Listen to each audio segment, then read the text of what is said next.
Salam Triteos, salam satu keluarga Allah.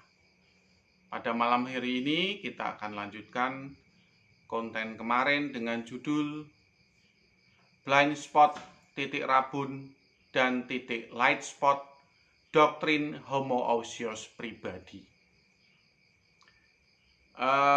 Perlu kita ketahui bahwa untuk doktrin ini, saya fokuskan homoousios pribadi yang memiliki corak satu Allah, tiga pribadi. Nah, karena banyak yang komplain di dalam perdebatan itu kalau menyebut satu hakikat tiga pribadi. Ya, jadi saya fokuskan yang dimaksud di dalam homoousios pribadi kali ini adalah satu Allah, tiga pribadi. Nah, kita langsung saja ke dalam topik blind spot. Perlu panjenengan ketahui yang dimaksud dengan satu Allah tiga pribadi adalah tentang kepribadian Allah yang triple. Ya. Jadi ada satu Allah memiliki kepribadian triple.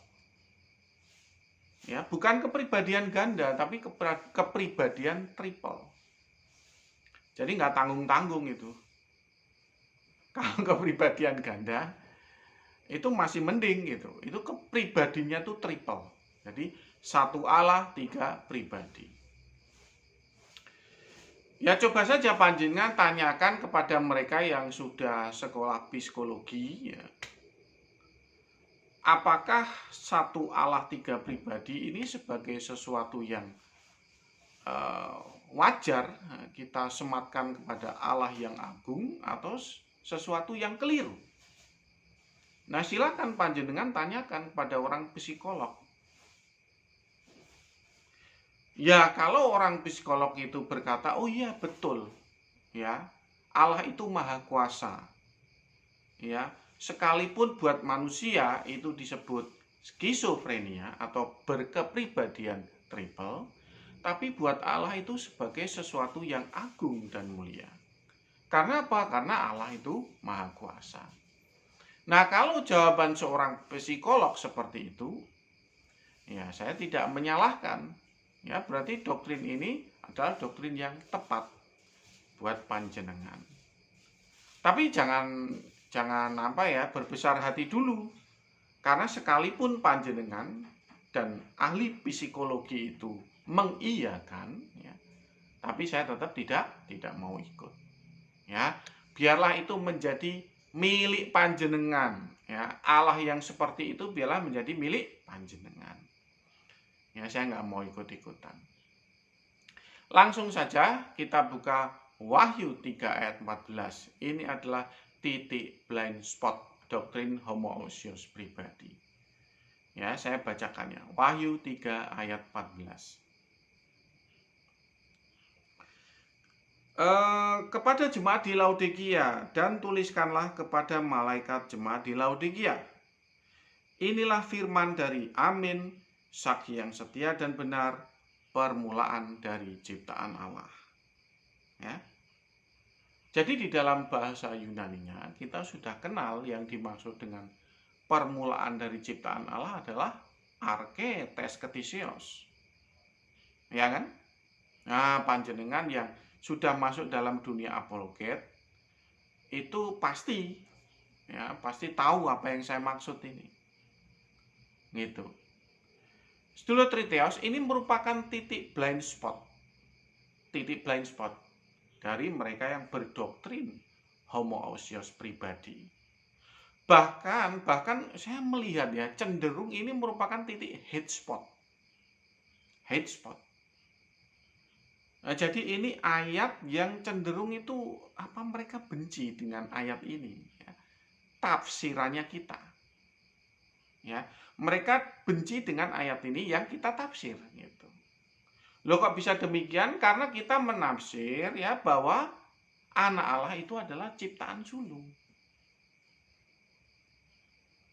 Ingat gak yang kemarin saya bilang bahwa lalu apa bedanya Ya, apa bedanya ciptaan sulung itu dengan pohon pisang?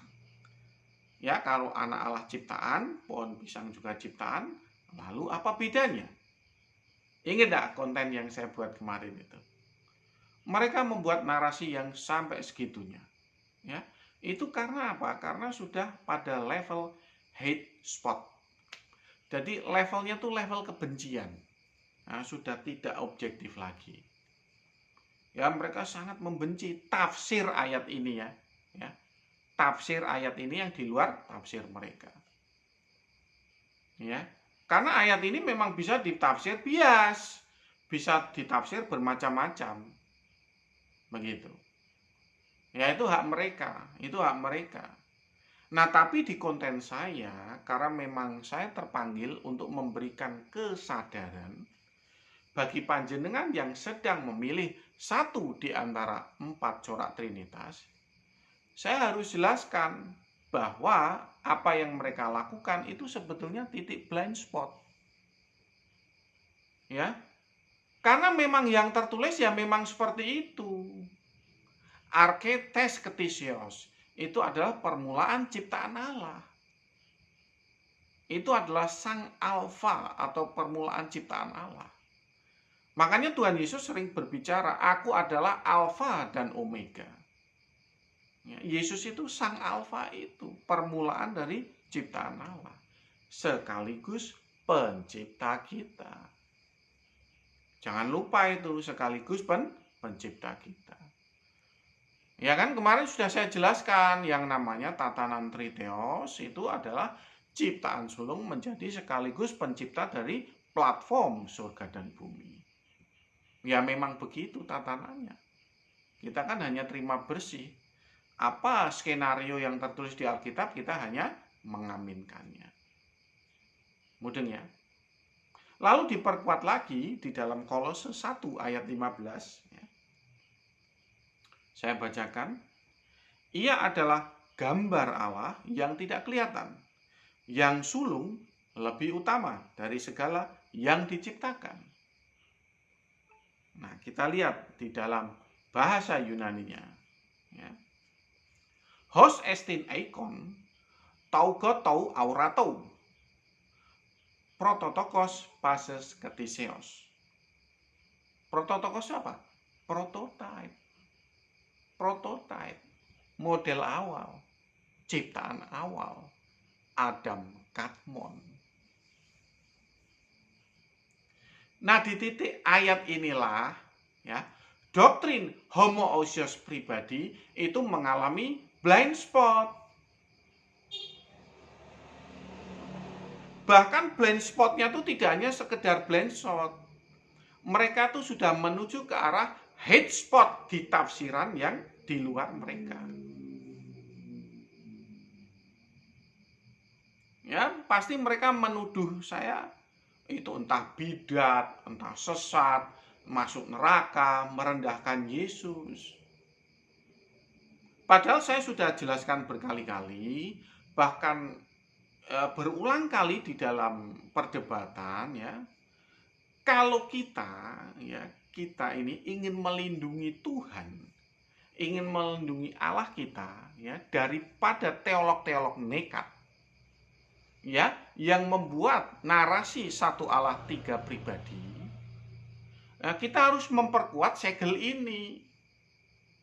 Wahyu 3 ayat 14 dan Kolose 1 ayat 15 itu adalah segel.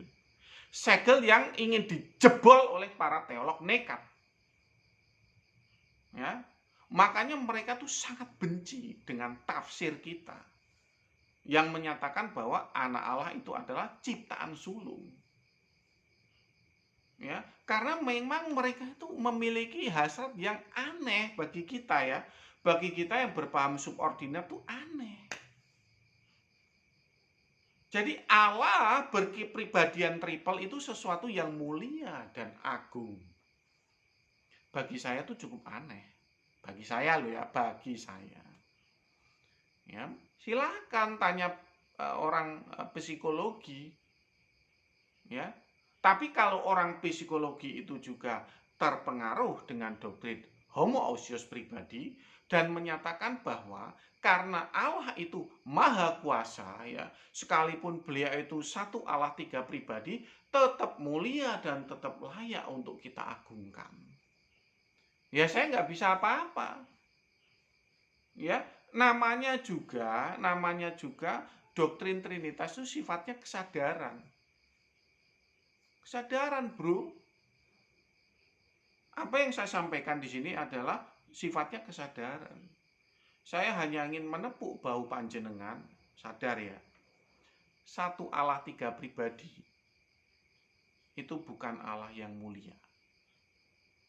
Iya. Saya hanya ingin menyadarkan mereka, menepuk bahu mereka. Begitu. Nggak mungkin saya memaksa. Emang siapa saya bisa memaksa? Ya kan? Saya hanya memberikan kesadaran. Jadi Wahyu 3 ayat 14 dan Kolose 1 ayat 15 itu merupakan titik blind spot. Bahkan di dalam area tafsir doktrin subordinat, tafsirnya itu menjadi hate spot. Wow, benci banget mereka itu. Loh, gimana nggak benci?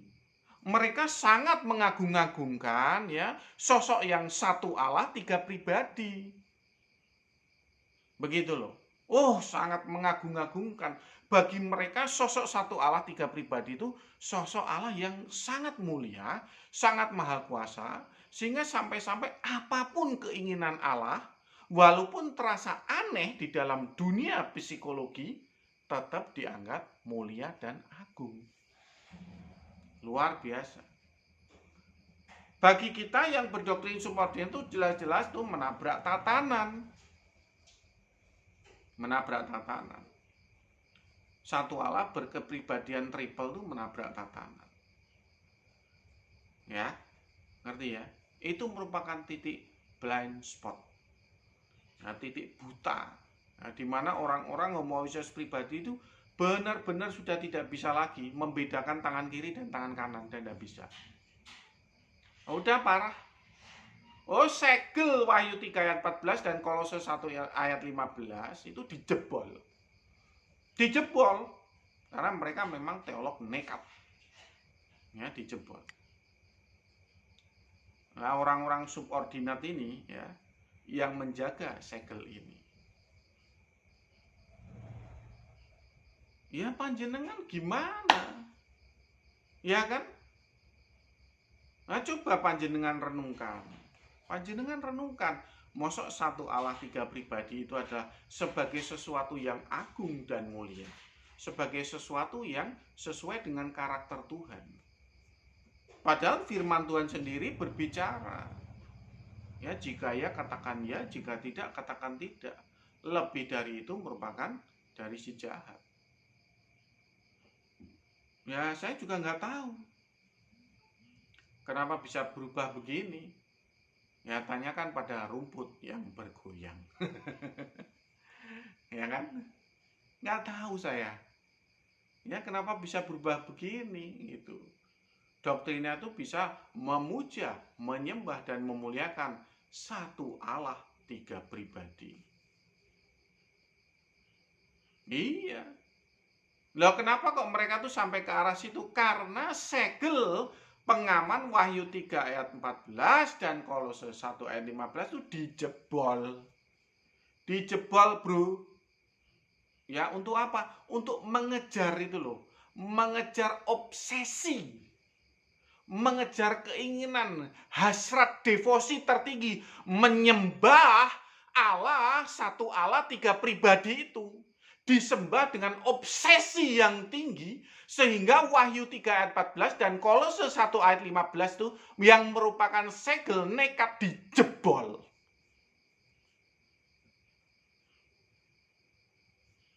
Ngerti ya? Dijebol. Ya. Bahkan kalau kita tuh menafsirkan anak Allah itu ciptaan sulung, dianggap sesat, dianggap bidat, dianggap merendahkan Yesus, dianggap masuk neraka. Luar biasa. Jadi kebalik-balik. Kebalik-balik. Loh, kalau subordinat tuh jelas. mengagungkan Allah Bapa, mengagungkan Anak Allah, mengagungkan Roh Kudus pada tempat porsinya masing-masing. Kita mengagungkan Allah Bapa itu sebagai Sang Transenden. Kita mengagungkan Anak Allah sebagai Raja yang bertata di surga. Kita mengagungkan Roh Kudus itu sebagai sosok pribadi yang memimpin kita dalam kehidupan sehari-hari. Dan tatanannya sangat jelas. Tatanannya sangat jelas. Dan itu sangat diterima akal kita. Kewarasan kita tuh bisa menalar bahwa itu tatanan yang sehat. Ajaran yang sehat. Lah daripada panjenengan memuja satu Allah, tiga pribadi.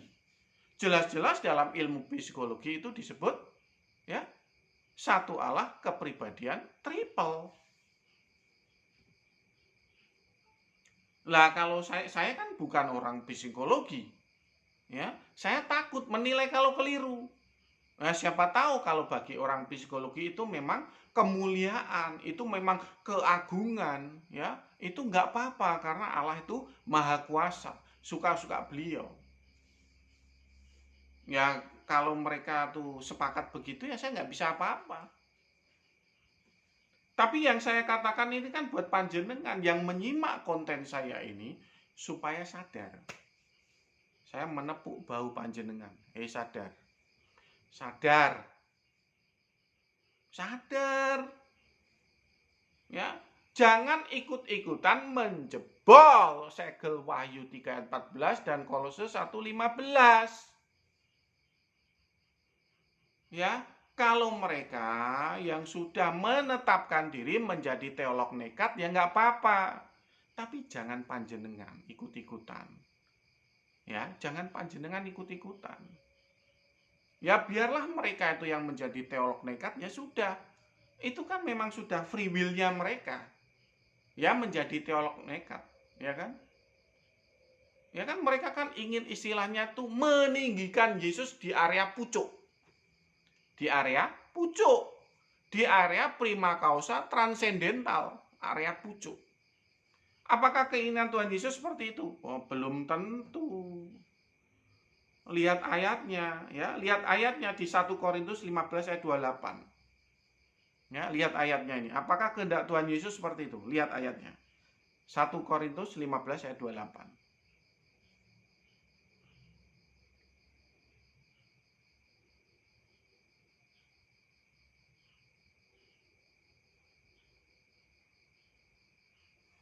Saya bacakan ya. Tetapi kalau segala sesuatu telah ditaklukkan di bawah Kristus, ya, maka ia sendiri sebagai anak akan menaklukkan dirinya di bawah Dia yang telah menaklukkan segala sesuatu di bawahnya, supaya Allah menjadi semua di dalam semua.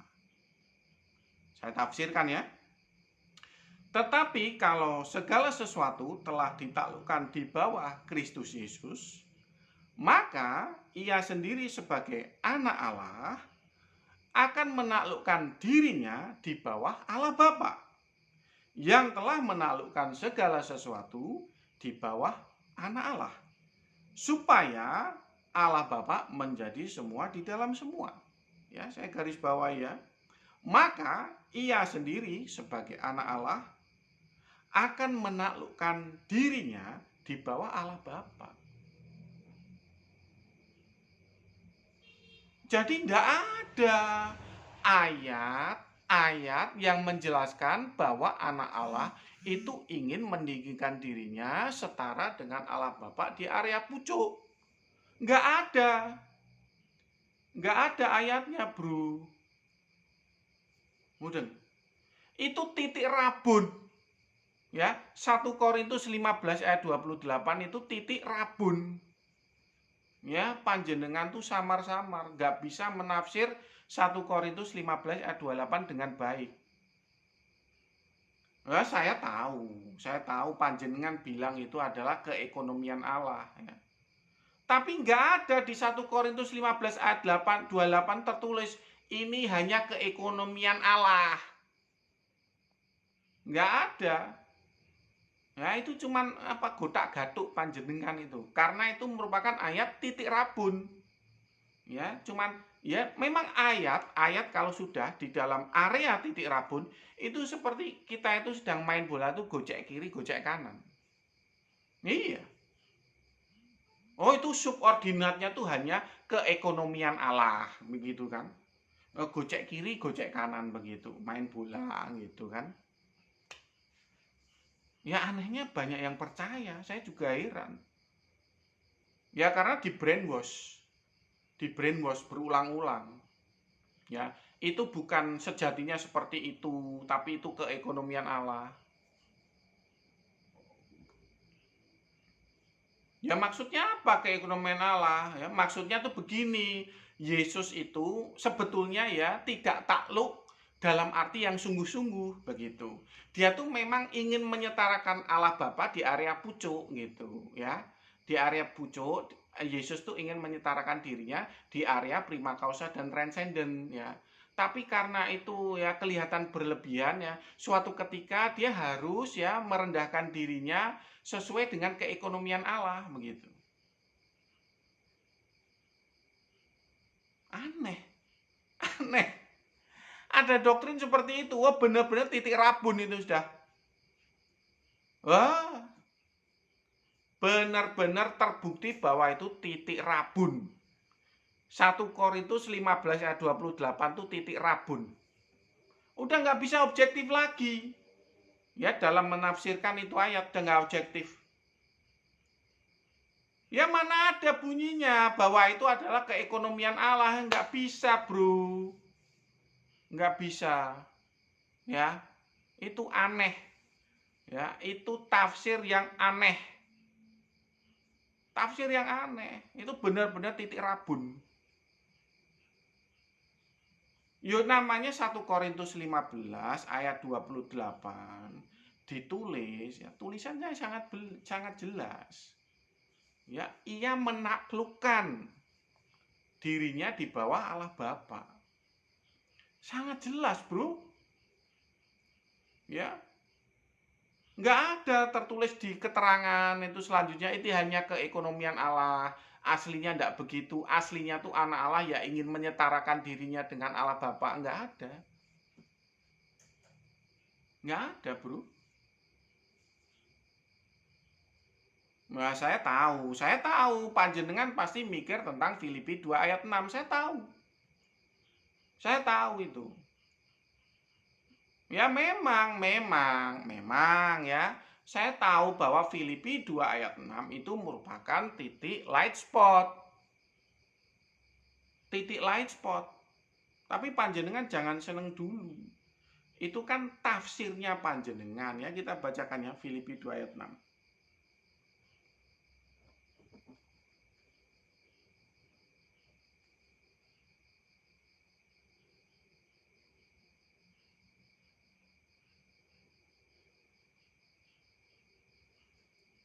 Saya bacakan ya. Yang walaupun dalam rupa Allah tidak menganggap kesetaraan dengan Allah itu sebagai milik yang harus dipertahankan. Ya. Yang setara tuh apanya coba? Rupanya. Rupanya, Bro. Rupanya ya. Ya, ini memang titik light spot. Saya tahu Filipi 2 ayat 6 itu titik light spot. Ya, titik yang menarik orang untuk meninggikan Yesus di area pucuk. Ya, di mana titik ayat ini memang meninggikan anak Allah di area pucuk, di area prima causa dan transenden. Ya betul. Ya saya akui ya banyak orang Kristen yang terpengaruh dan mengaminkan itu. Ya saya nggak menyalahkan mereka. Karena mereka memang mencintai Yesus. Ya mencintai Tuhan Yesus. Sama seperti saya pun mencintai Tuhan Yesus. Ya. Tapi kalau panjenengan ya yang posisi kesetaraan rupa Allah panjenengan upgrade menjadi kesetaraan dalam prima causa dan transenden, Itu namanya panjenengan sedang menegakkan bendera gadungan. Keliru, bro. Keliru, jangan begitu. Ya, itu panjenengan tuh bisa membuat umat tuh jadi bingung. Bingung. Ya, saya tahu memang ayat ini merupakan titik light spot. Light spot. Ya, daripada doktrin homoousios pribadi. Saya tahu, saya sadar itu. Ya, banyak yang sangat bergairah, banyak yang terpukau dan terpesona dengan kebenaran Filipi 2 ayat 6. Wah, seneng banget. Yes, ternyata Tuhan Yesus itu setara dengan Allah Bapa. Yes, gitu. Saya cinta Yesus. Saya tidak mau Tuhan Yesus itu direndahkan. Yang penting pokoknya Tuhan Yesus itu setara dengan Allah Bapa. Yes. Ya, karena mereka nggak tahu kalau Allah Bapa itu prima causa dan transenden. Efeknya tuh merembet kemana-mana. Yang namanya transenden itu nggak bisa mati. Transenden tuh bisanya tuh muspro. Padahal di dalam Wahyu 1 ayat 18 Tuhan Yesus bilang tuh dia telah mati. Yang namanya mati itu dia harus inkarnasi. Yang namanya inkarnasi nites itu harus kenosis. Yang namanya kenosis itu dia harus memiliki free will. Yang memiliki free will dia harus menjadi ciptaan sulung. Wah, rentetan-rentetannya tuh banyak. Wah, jadi nggak bisa Alkitab itu ya, Alkitab itu nggak bisa panjenengan itu tabrak begitu saja. Karena apa? Alkitab itu memiliki sistematika tatanan teologi. Ya, kalau panjenengan tuh menjadi teolog nekat, ya segelnya tuh jebol, ya membuat ayat-ayat lain itu jadi bertabrakan. Oh, di dalam Wahyu 1 ayat 18 Tuhan Yesus bilang dia telah mati loh. Loh, kalau transenden itu nggak bisa mati. Panjenengan tanya sama teolog yang sekolahnya tuh sampai doktor, sampai S3 doktor itu. Coba tanya, apakah Allah yang transenden itu bisa mati dalam keadaan sebenarnya seperti kita itu mati? Mereka pasti jawab nggak bisa. Ya, kalau bisa itu dia itu hanya berimanen sementara atau mewujudkan dirinya sementara, dan imanensinya itu matinya tuh muspro. Jadi lenyap secara gaib. Loh kok begitu? Memang begitu tatanannya. Tatanannya memang begitu, bro. Mudeng. Jadi nggak bisa panjenengan tuh tabrak-tabrak semuanya, nggak bisa. Ya, ya saya ulangi lagi ya. Jadi nggak bisa panjenengan itu ya secara sembarangan ya, supaya sembarangan membuat tatanan teologi yang mengatakan satu Allah memiliki 3 pribadi. Aduh, coba deh direnungkan ya, sedulur ya. Panjenengan yang sudah lama mengamini doktrin ini, renungkan baik-baik. Cobalah tanya sama ahli psikolog. Ya, satu Allah 3 pribadi itu mulia apa enggak? Coba tanya sama mereka. Jangan tanya sama saya.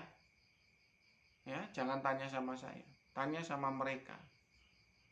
Ya, saya kan hanya ingin supaya menyadarkan panjenengan supaya tidak mengikuti doktrin yang keliru. Ya, itu sudah saya bahas semua. Yang pertama itu tentang blind spot di dalam Wahyu 3 ayat 14 dan Kolose 1 ayat 15. Bahkan blind spotnya itu sangat ekstrim. Nah, sehingga kalau orang luar yang mentafsir berbeda menjadi hate spot. Ya, lalu kemudian titik rabun di dalam 1 Korintus 15 ayat 28. Itu menjadi titik rabun. Ya, karena apa? Anak Allah dalam menaklukkan dirinya atau subordinat kepada Allah Bapa itu dianggap hanya fungsional. Ya, tidak tulus. Tidak tulus. Anak Allah tidak tulus dalam menaklukkan dirinya kepada Allah Bapa. Itu hanya keekonomian dan fungsional saja. Makanya saya sebut itu adalah titik rabun. Yang mereka nggak bisa melihat. Mereka tuh nggak bisa melihat bahwa itu ketulusan anak Allah, ya, tunduk kepada Allah Bapa itu sebagai suatu ketulusan, nggak bisa dilihat. Benar-benar 1 Korintus 15 ayat 28 adalah titik rabun bagi doktrin homoousios pribadi. Lalu bagaimana homoousios pribadi itu kok bisa mempengaruhi begitu banyak orang Kristen untuk percaya doktrin ini? Ya mereka memakai titik light spotnya, memakai Filipi 2 ayat 6. Ya, padahal yang setara itu adalah rupanya. Ya, oke ya, kita buka coba di dalam Daniel 7 ayat 9 ya. Saya bacakan ya.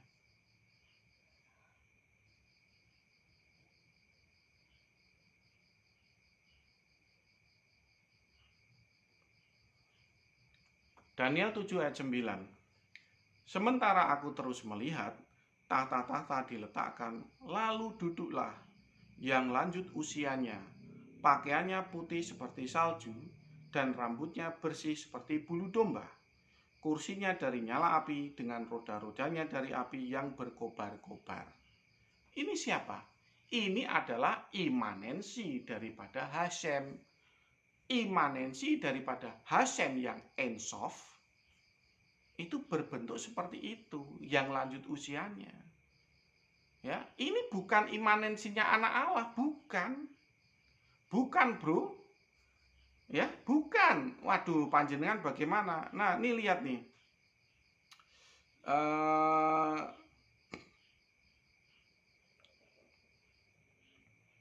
Di dalam Daniel 7 ayat 13 ya. Aku terus melihat dalam penglihatan malam itu, tampak datang dengan awan-awan dari langit seperti anak manusia.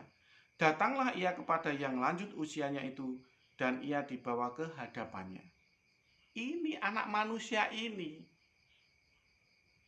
yang merupakan hipostasisnya anak Allah. Begitu. Jadi di Daniel 7 itu kebalik dengan kitab Wahyu. Mudeng ya? Mudeng ya? Kalau kitab Wahyu itu yang tidak jelas itu adalah di dalam Wahyu 4 ayat 2. Duduklah seorang di tahta, itu enggak jelas. Ya, tidak teridentifikasi. Ya. Yang teridentifikasi di kitab Wahyu itu adalah anak Allah. Rambutnya putih petah, wajahnya seperti matahari terik, ya, kakinya seperti tembaga yang keluar dari peleburan. Itu justru anak Allah. Di dalam kitab Wahyu itu terbalik. Jadi kalau untuk kitab Daniel 7, Allah Bapa yang memiliki imanensi itu yang teridentifikasi. Kalau untuk kitab Wahyu justru anak Allah yang teridentifikasi. Mudeng ya. Dan kalau kalian cocokkan, rupanya tuh memang setara. Rupanya tuh memang mirip, setara. Setara, benar rupanya itu. Ya, mudeng ya. Jadi di dalam Filipi 2 ayat 6, itu memang panjenengan telah membuat ayat ini menjadi light spot, menjadi ayat yang mempengaruhi banyak orang, meyakinkan bahwa anak Allah itu setara kepada prima causa Allah Bapa, itu keliru. Keliru, Bro. Kesetaraannya itu dalam konteks rupa Allah. Ya, jangan diterus-terusin. Kalau panjenengan sudah melihat konten ini, jangan diteruskan. Ya, kenapa? Karena nanti membuat bingung umat, gitu loh.